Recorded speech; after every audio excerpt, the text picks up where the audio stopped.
Hi folks, so those of you who've been watching my videos know that what I'd said was that the next video I would do would be regarding the Sun-Venus conjunction on June the 4th. But I thought, let me get the weekly overview done and out of the way first, because clearly one of the important aspects that's coming up is the Sun-Venus conjunction on the 4th, on Tuesday in a couple of days. And it's important, but it's also not nearly as important as some of the other stuff going on this week. So I thought it's better to get the weekly overview done and out of the way. And then when I focus on any other aspects, we can do it. At least you'll have the context for the full upcoming week. We have the new moon in Gemini on Thursday for me, Pacific time, but on June the 6th. And as I've been saying to you for a while, that until that new moon on June the 6th, the energy is still very much the energy of May, fundamentally an expansive one. The eclipses and the Mercury retrograde from mid-March to end of April may well have spit us out by April 27th, 28th, with a sense of, okay, this is the direction that I'm going to commit to and move towards. As I've been saying to you all along, part of that direction has to do with the eclipses opening and closing doors. If we entered mid-March to the end of April going, well, I don't know, shall I continue down the path that I wanted to go down the path last year, but then got blocked in the second half of last year? But what about, it's very likely and very possible that mid-March to the end of April kind of made that clear. Kind of certain doors were left open, certain doors were closed, and it was like, all right, this is the direction to move in. And the other driving force, of course, as I said, is necessity. The Mercury retrograde during April may have brought certain things to your attention that you could no longer ignore and had to factor into how you're going to move forward. And the necessity could be the necessity of leaving a job, losing a job, a financial necessity. All of that also acts deadlines. All of that also acts as an impetus. And in some ways, a much more powerful impetus than the opportunity. So as I've been saying, both the opportunity or the sense of an opportunity or an open door that we are moving towards that may be connected to in a kind of wish or heart space, as in a desire connected to a direction that we may have wanted to move towards between April and August of last year, but then from about September to the middle of February this year felt kind of thwarted from doing so. Mid-February to mid-March may have been, well, do I commit? Do I not? Mid-March to end April may have opened and closed doors and said, yep, that's the open door, may be linked to, as I said, this narrative that I just gave you.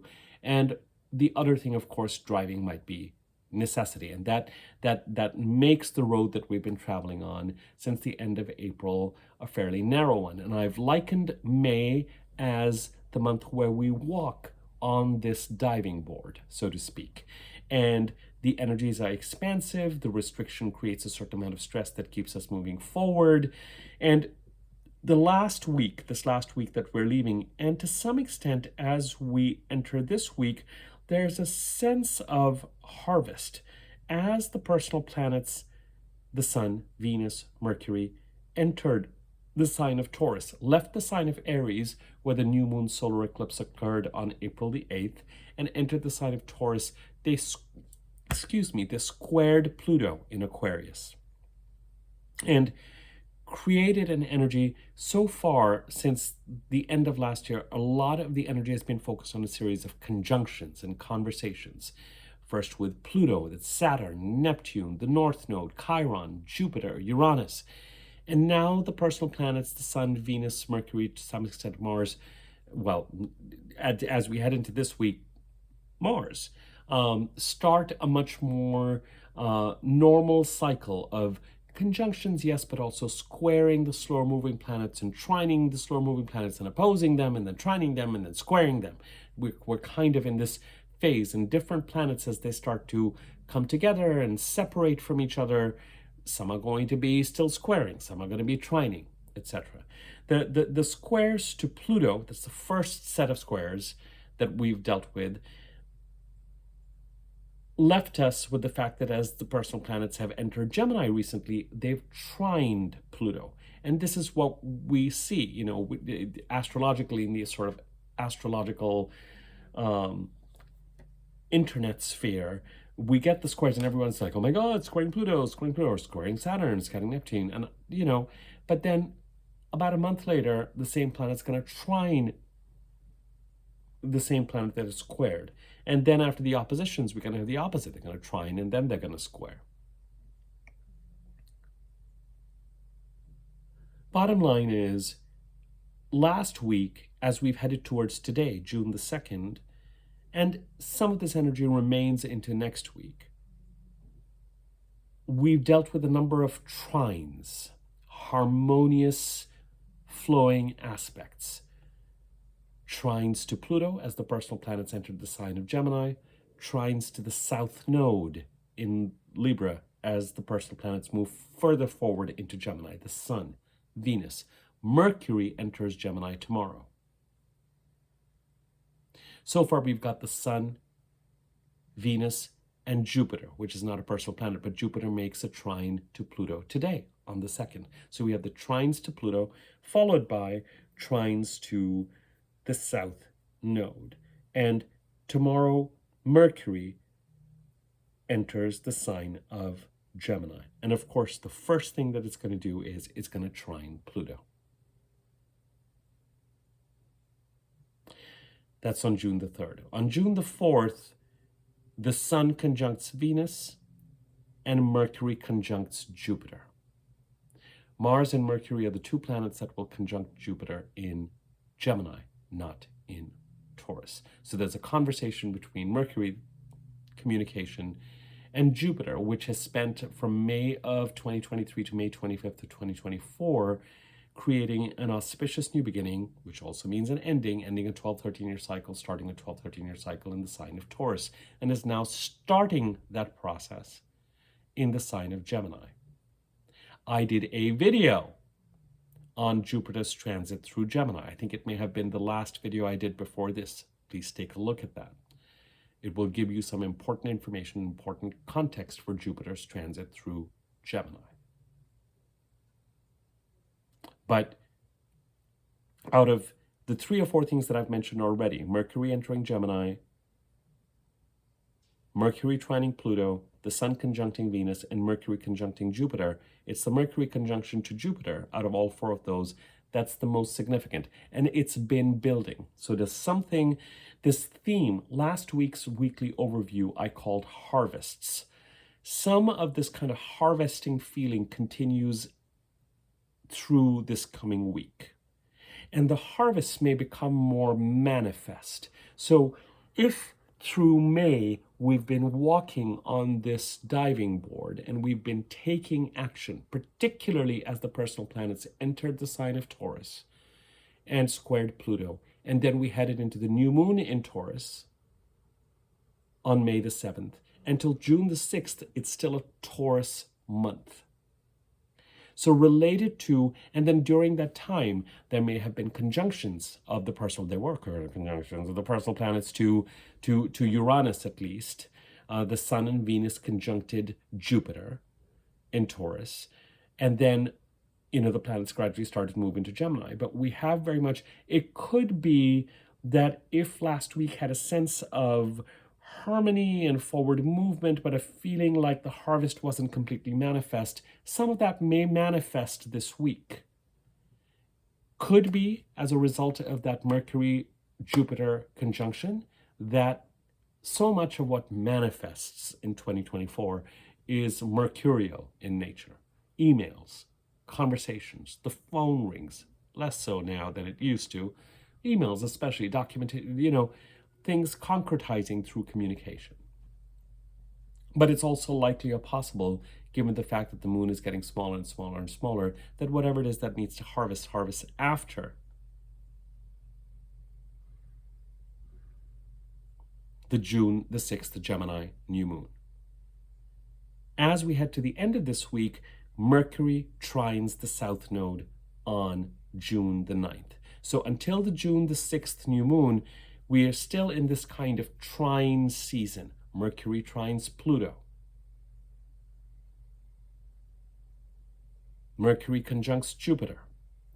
And then at the end of the week, the one trine that feels like a continuation of part of the energy we've had this last week is Mercury trining the south node and being in conversation with the eclipses, the eclipse axis.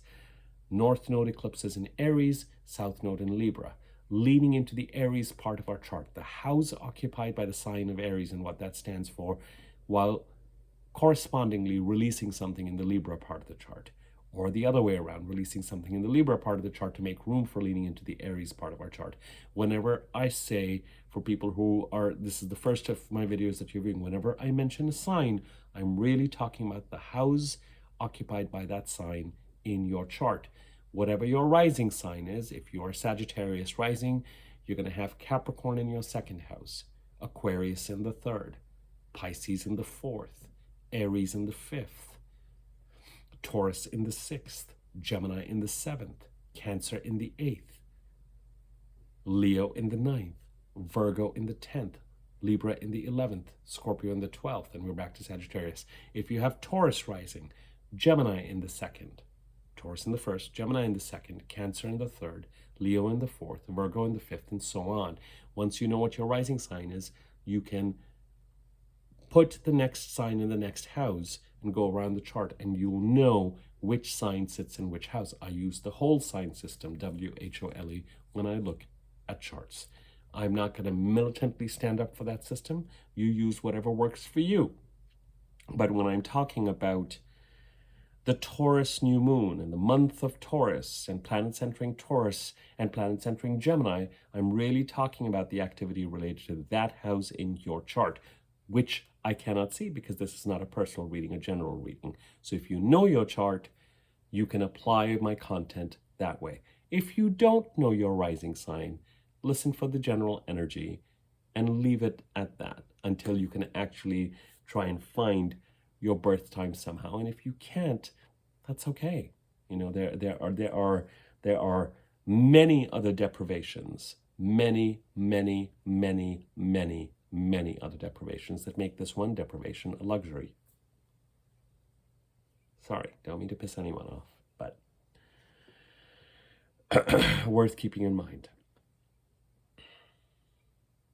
Okay, so this theme of harvests continues into this coming week. Harvesting related to the month of Taurus, the new moon of Taurus. Either a feeling that something is going on behind the scenes that might have a certain amount of ease and flow and consequence of the effort that we've been putting, moving in a certain direction during the month of May. And it continues into this next week as well, particularly in the beginning portion of the week prior to that new moon in Gemini, but until the end. Number 2, related to this week, as I have said to you, the week before and after June the 8th, or if you like, the June 6th new moon, bring important developments related to the April 8th new moon solar eclipse in Aries. And particularly for people who have Mercury direct in their birth charts, you may feel that eclipse more over the next 2 weeks, which makes Jupiter and Venus is trine to the south node today, and Mercury's trine to the south node by the end of this week. Next Sunday, a week from today, that much more relevant and resonant and important. And it's one of the reasons why I'm saying some people may have a sense of the harvest or communication around the harvest come through by about Tuesday as the week begins. For some people, it may be something that actually occurs after the Gemini new moon. Third thing about this week, the moon is going to become smaller and darker and smaller and darker to the point of invisibility as we head to Thursday. Tuesday, Wednesday, Thursday, energy may dip. And particularly Tuesday, Wednesday, things may feel as they do rather bleak and depressed and flat. This is normal. We go through this every 28 days. We're in the dark of the moon. The new moon will happen on Thursday, and the energy will return gradually. For someone like me who's been under the weather and I'm starting to feel better day by day by day, I might find myself more productive this coming week than I did last week, just by virtue of being ill. So each of us sort of personal circumstances drives things as well. Typically, it's the week after a full moon that is, the most productive. For me, certainly this past month, that has not been the case because of whatever it is whatever bug I caught that I've been dealing with. So I expect that I will find myself more productive over the next week than I was last week. But even I have to acknowledge that a dark moon is pretty sapping in terms of energy. So watch for that Tuesday and Wednesday. Now, the energy shifts this week. As I've mentioned to you, as we came through the eclipses and Mercury retrograde, May, June, and July are forward movement months. All the personal planets are direct. There are a couple of important conjunctions with the sun. Venus conjuncts the sun on Tuesday. Mercury is getting ready to conjunct the sun around the middle of June. I will, of course, let you know when that's going to happen and how that links up to the current Mercury cycle in Aries, in the Aries part of the chart, which is another reason why it leads me to believe that the first 2 weeks of June have an important connection with the eclipses, because the solar eclipse cycle that we're under is the solar eclipse in Aries on April the 8th. And while Mercury was retrograde in April, it began a Mercury cycle in the sign of Aries as well that takes us into August. But the second phase of that sort of ends when a direct Mercury and the Sun conjunct in the middle of June. That is less relevant to us this week, although Mercury is a prime mover this coming week. He moves from Taurus to Gemini, trines Pluto, trines the South Node. Great. The Sun-Venus conjunction, I will do a separate video on. It's not an earth-shaking conjunction insofar as it's going to, but it's part of it's really a conversation that, for me, it's when a retrograde personal planet conjuncts the sun that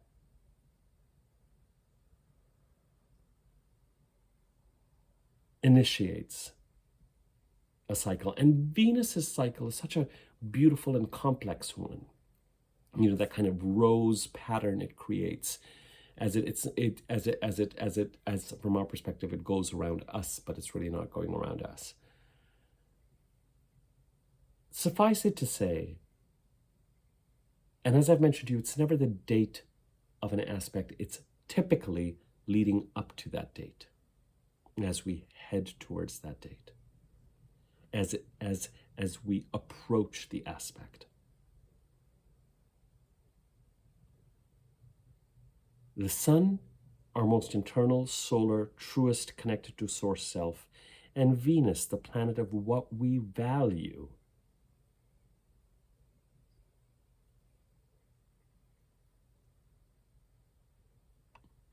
the planet that manifestly makes opportunities, financial opportunities, relationship opportunities available to us, conjunct in Gemini.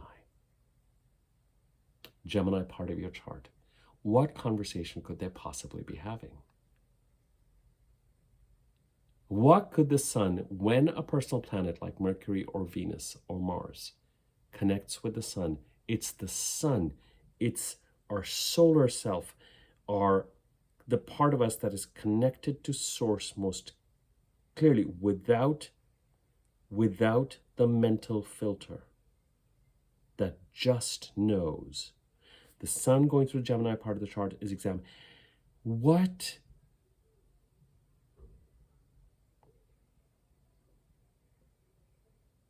only you are going to know which part of the chart Gemini sits in for you.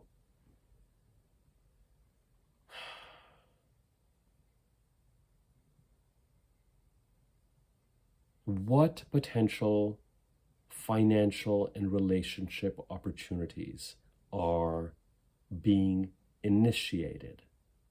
What dynamics What could the sun, what could Source be saying to Venus? Has been saying over the past 3 or 4 days, continues to say over the next couple of days. And remember, one of the questions we need to start asking this week, this is the part of the energy shift. I've done 2 videos on this already. One video has been generally talking about what happens to the planets as they enter the sign of Gemini over the course of this year. What aspects are they making? And the second, of course, has to do with Jupiter entering Gemini. As you know, when the planets enter Gemini, they trine Pluto, they trine the South Node, and then they square Saturn and Neptune. Well, at the end of this week, we're going to have the first 2 squares to Saturn. The Sun and Venus square Saturn. Venus squares Saturn on the 8th, on Saturday. The Sun squares Saturn on the 9th. And these squares are encoded into that new moon in Gemini on the 6th, which also squares Saturn. Actions need to be taken in the Gemini part of your chart to support Saturn bringing stability through various means in the Pisces part of your chart. And the Sun-Venus conjunction, the following aspects are very much part of this narrative. The Sun and Venus conjunct. The trines to Pluto and the trines to the South Node are what has this kind of harvesty quality, this eclipse quality, this idea of moving forward in a certain desired direction. Remember the opportunity thread? And then we have to deal with sort of the necessity thread of where we're at. If May had this feeling of us walking down this diving board, the June the 6th new moon and that Gemini month from June the 6th to July the 5th has this, it's time to dive off the board. It's time to commit to that path even more. It's not just about moving forward in a certain direction. It's from going from 2nd to 6th.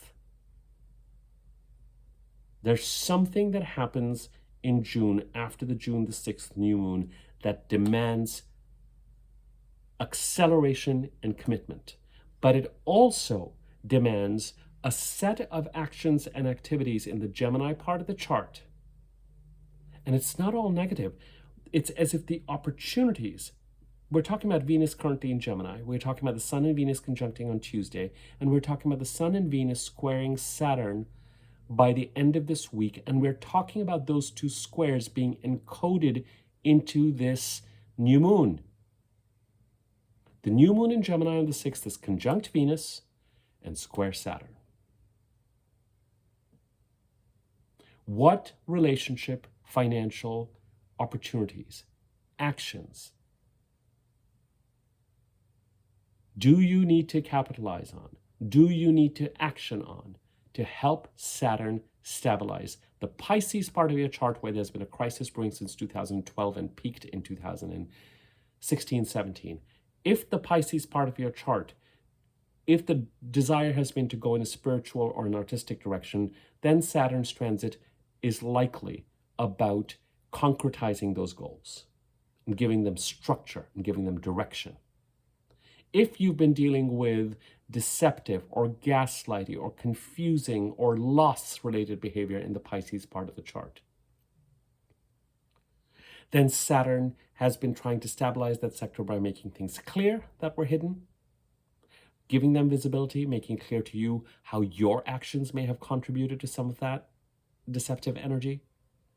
And now, starting this week, we start to accelerate through squares again.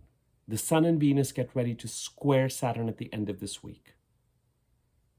There's one more square that's building that actually occurs on June the 11th, and I will talk about that in a second.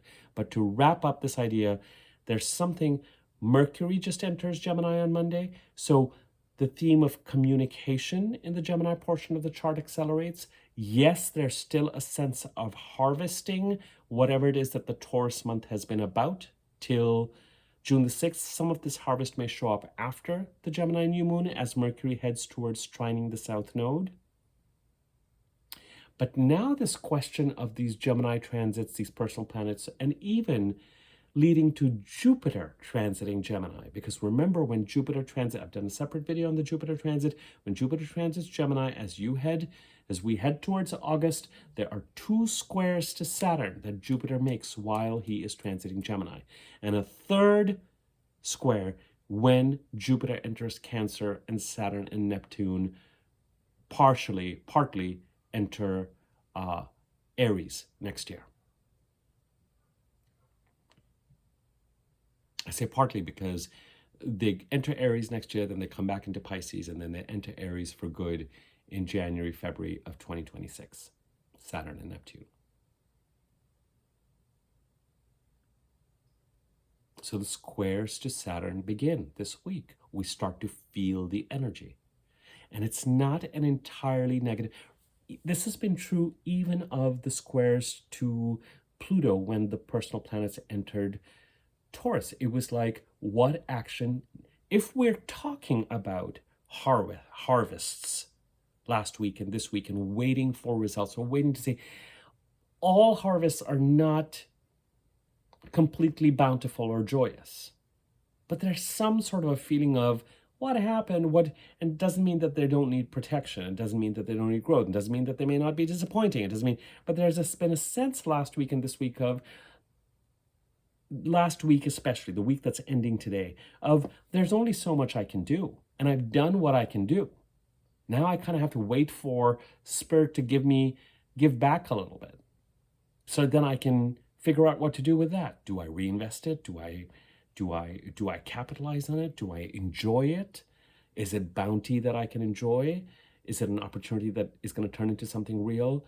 Part of the energy of that harvest, as I said, continues, particularly in the first half of this coming week. This is the weekly overview for the week of June the 2nd to June the 9th.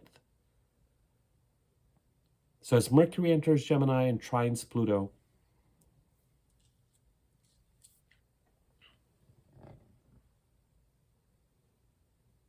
and as Mercury conjuncts Jupiter, and as the Sun conjuncts Venus,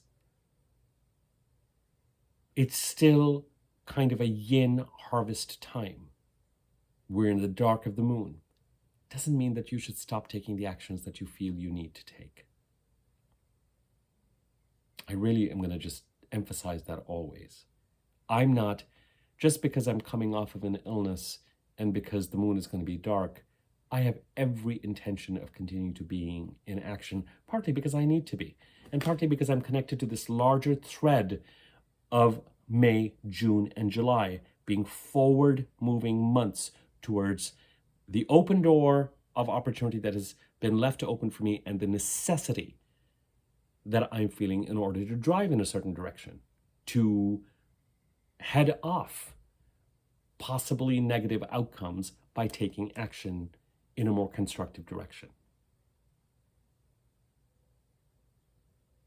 May until June the 6th, walking on the driving board. After June the 6th, commit, act, accelerate, jump off the board.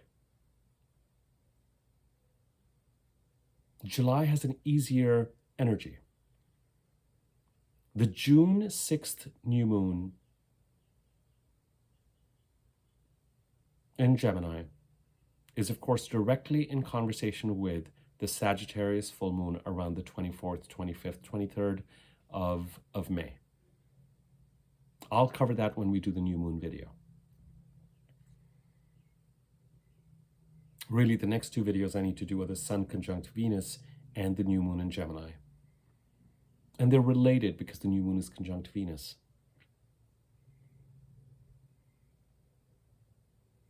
And they're related because both of those conjunctions are squaring Gemini. Sorry, something's going up with my top lip. Square Saturn. The new moon and Venus. Part of the energy is this, all right, there's so much I'm doing. What is coming back at me? What do I react to? What do I build on? What helps me continue to move forward? Do I like it? Do I not like it? Is it completely pleasing to me? Is it disappointing? Whatever it is, part of the energy is we've done what we can. However, this week we start to get into action mode again because we have squares again. And with these squares to Saturn, just know that in a month's time, as the planets enter the sign of Cancer and transit Cancer, they're going to trine Saturn. So whatever actions need to start to be taken in the sign of Gemini between June the 6th and July the 5th to support Saturn stabilizing the sign of Pisces will show its harvest time when these planets march into the sign of Cancer and trine Saturn.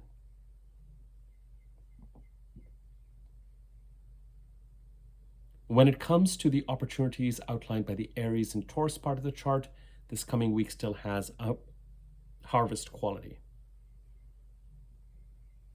There's a conversation this week and next week till the 15th of June towards the Aries new moon solar eclipse on April the 8th. There's a conversation with the Jupiter-Uranus conjunction in Taurus on April the 21st, and the other personal planets conjuncting at least Uranus, but Venus and Sun conjuncting Jupiter and Taurus as well. That's the harvest we're looking at as we continue to look at this week, becoming a little clearer and becoming more manifest. Through communication, probably. But we're also seeing a new buildup of energy and a new requirement that was already present to us because the Sun-Venus conjunction is on Tuesday, and we should already be contemplating opportunity, relationship opportunities, financial opportunities, help, aid, blessings that this new moon in Gemini can capitalize on to help Saturn stabilize the crisis-ridden portion of our chart that has Pisces in it. Or if it is not crisis-ridden and you're moving in a more spiritual or an artistic direction, the ability to concretize and structure plans and move towards your artistic or spiritual goals in that part of the chart in a more committed and decisive and success-oriented manner.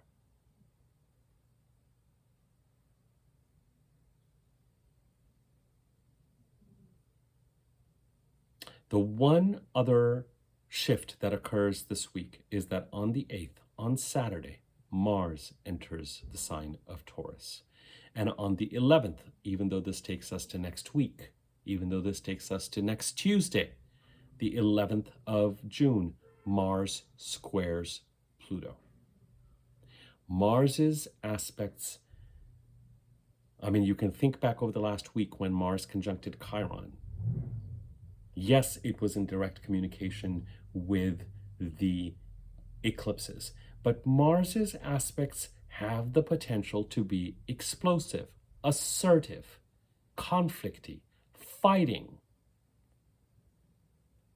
action, chafing against boundaries, implementing boundaries.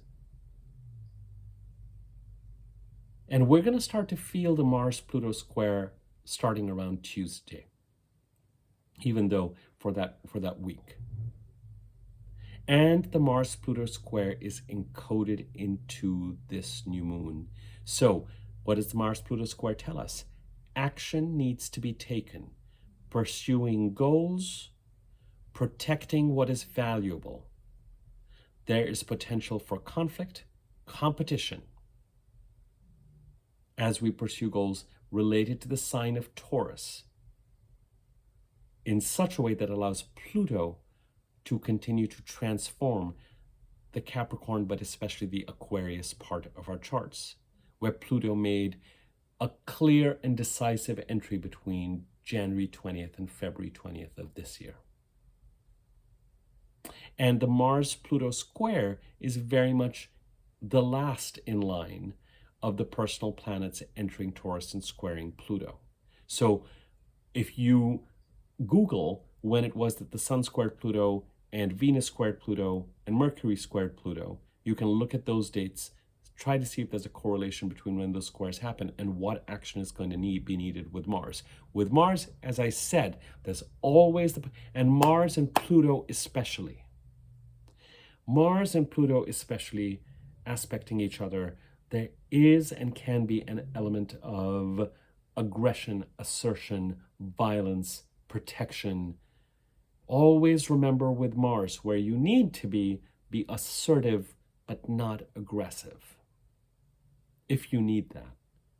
With Mars, pursuit of goals, actively pursuing what you desire, taking action, and protecting boundaries and what it is that you value or your values. And that's where the conflict comes in. Sometimes it's inadvertent, because when we are pursuing our goals, we may come across individuals or energies, and by energies I mean sort of group energies or something like that, where people are just not willing to move as fast as us or give us what we need, because we don't realize that our moving towards our goals somehow comes in conflict with what they're trying to do. So it isn't personal.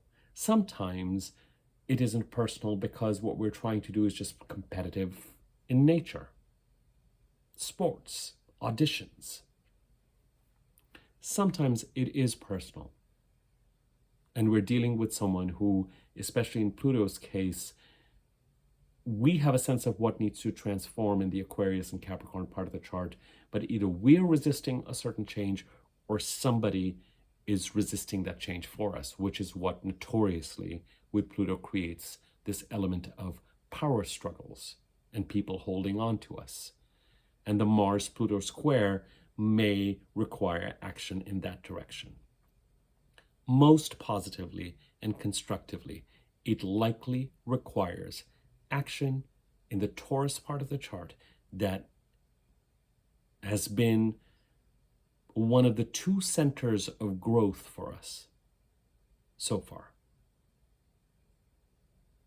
We had the Taurus new moon on May the 7th. We've had the sun, the sun, Mercury, Venus, or rather the sun, Venus, Mercury, sun and Venus conjuncting Uranus, Jupiter conjuncting Uranus, which after April the 20th, 21st, over the next 12, 13 months, we're going to continue to see the seismic shifts that initiated, similar to seismic shifts we may have seen in 2011 and 12.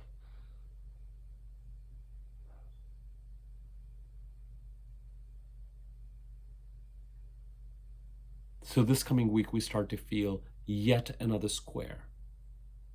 So the squares that we're looking at are the Sun, Venus, the new moon squaring Saturn.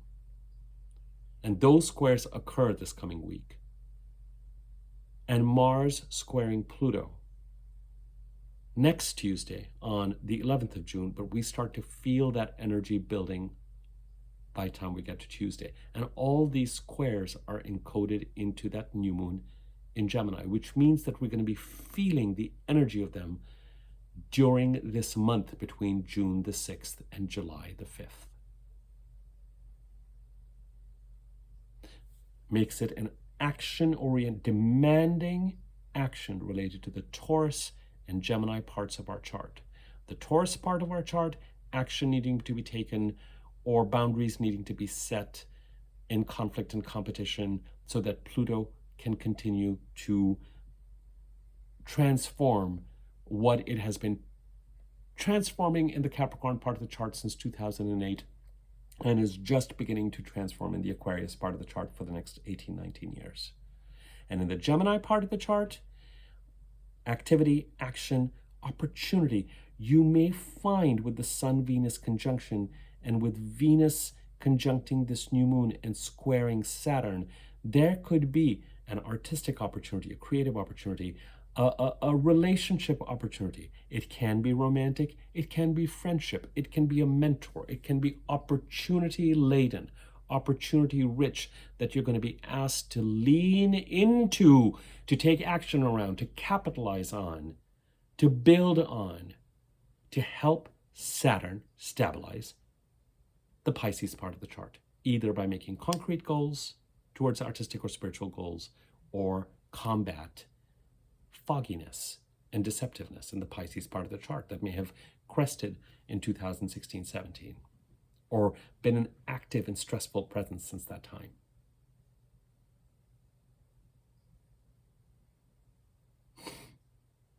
More action is going to be demanded. So this week sees that energetic shift. The energetic shift between walking decisively towards the edge of the diving board and after June the 6th, jumping off of it. It's a different energy. It's a different energy. Needing to take action related to the Aries and Taurus part of the chart to now needing to take action related to the Aries, Taurus, and Gemini parts of our chart. The Aries part of the chart, because of the resonance the first 2 weeks of June have to the April 8th solar eclipse. The Taurus part of the chart because of Mars squaring Pluto on Tuesday, June the 11th, but us starting to feel that building after this coming Tuesday, the 4th. And then the Gemini part of the chart with the Sun-Venus conjunction on Tuesday, which we are already feeling. The awareness of help, the awareness of aid in the Gemini part of the chart. Mercury getting ready to conjunct Jupiter on Tuesday as well in Gemini. Mercury trining the South Node in a week's time. Fine. All of this is kind of that harvest energy, but then when we're talking about action needing to be taken in the Gemini part of the chart, encoded Sun-Venus conjunction, new moon on Thursday conjuncting Venus and squaring Saturn, and then the Sun and Venus actually squaring Saturn on Saturday and Sunday, a week from today. So energy shift, greater action, and starting to put some of a focus on the Gemini part of the chart to stabilize the Pisces part of the chart.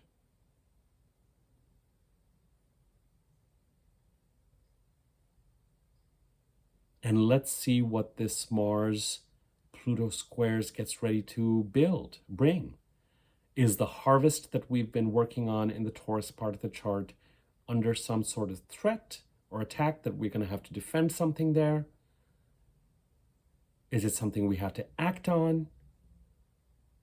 Mars has been in the sign of Aries for the past 6 weeks. It changes signs to Taurus. So will not surprise me at all as we look towards May, as we look back towards May, where we were actioning the new moon solar eclipse in Aries on April the 8th. Because when the personal planets leave Mars behind, and Mars is the last of the planets to do its transits through a sign that has just been transited by the Sun and Venus and Mercury, it's time for action in that part of the chart.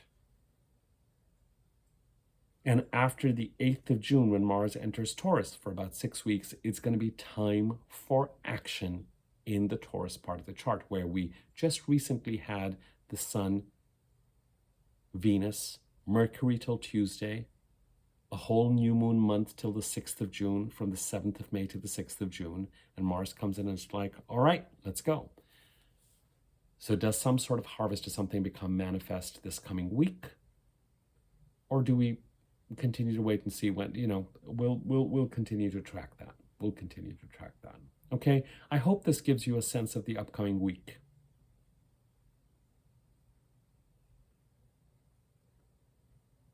And after Thursday, energy should start to return again because the moon is going to start growing. You'll have to give it till about the weekend just to really start to feel it. I start to feel the energy of a new moon right after the new moon. It's going to have to be another video heavy week, which is fine, which is great, actually. I love being in communication. The Sun-Venus conjunction, the new moon. And I want to talk about Mars's transit through Taurus.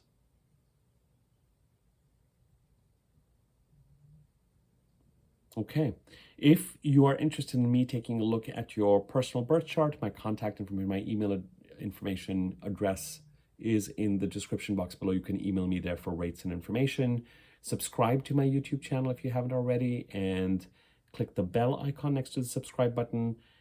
If you hover over it, there'll be a wiggly bell on top. If you click on that, you'll be notified when I do new videos. There's a thanks button. If you want to contribute to the channel, you can use that to do it. Comment, like, it increases circulation.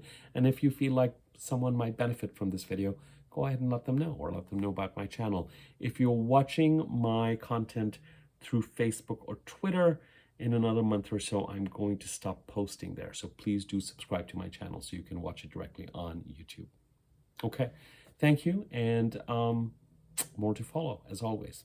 Take care. Thank you, everyone, for commenting and liking, and those of you who have been using the thanks button, a very, very sincere thanks from my side. Okay, take care, you guys. The action and the commitment only accelerates even more, and by this point in time, we really should feel that much clearer about what direction we, at least, are having to move towards, because it's the only door open to us, and that's where necessity is driving us. What actually shows up and what actually manifests is not really in our hands. Our actions and our effort, however, are. And so if we have to, sorry, my cat is snoring. It's so sweet when he does that. Snoring away.